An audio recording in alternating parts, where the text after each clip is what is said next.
In this example, our goal is to evaluate the given limit if it exists.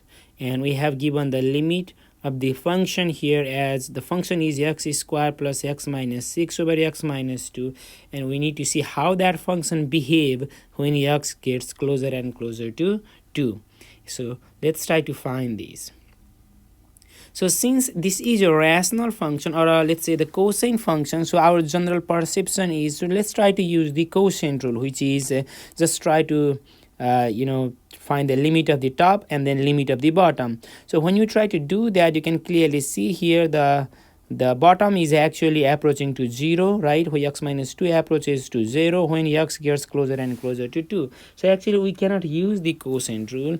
And since this is the rational function, so the other perception is, can we just use the direct substitution property, which is also not holds, because the domain of this function actually, if you look into it, the domain of this function is everything except 2, right? Because at 2 the denominator will be 0, so we cannot actually directly use the direct substitution property.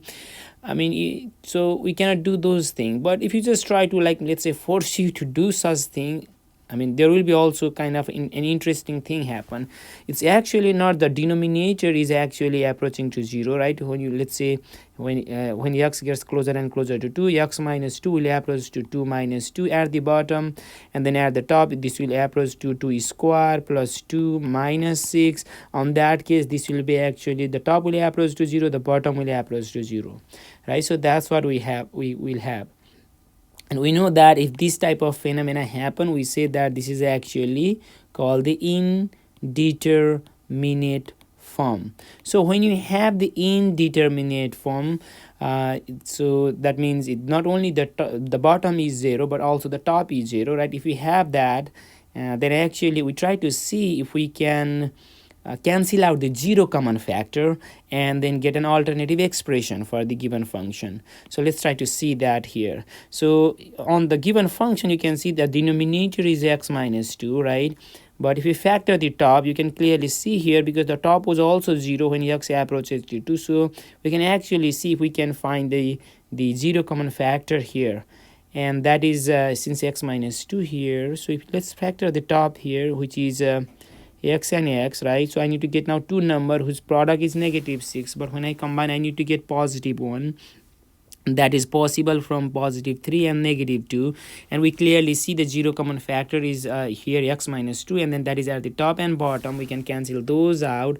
So when we do that, we get an alternative expression x plus 3.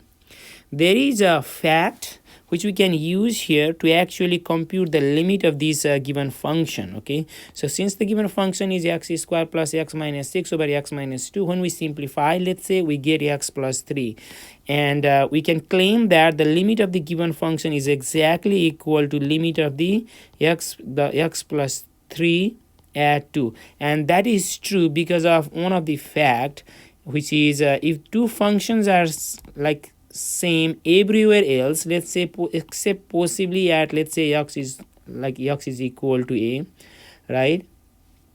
Let's say f of x equal to g of x, except possibly, let's say, at x equal to a. If that is the case, if this is the case, then actually the limit of the function f when x gets closer and closer to a will be equal to the limit of the function g of x when x gets closer and closer to a.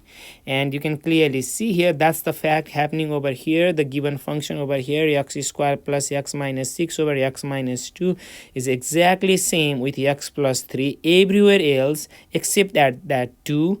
At 2 the given function is not defined, but at 2 the x plus 3 is defined. But I mean, because of this fact over here, since two functions are same on this case except at 2, then we can, by using this fact over here, then the limit of the given function must be equal to the limit of the new function at 2. or on this case, since this is indeterminate form, we simplify and then we get the zero common factor. We cancel that out, so we have an alternative expression. Now we can just find the limit of this, which is this is a polynomial, so by the direct substitution property, this is just equal to 2 plus 3 is equal to 5. And because of this fact, we can say that the limit of the given function is actually 5.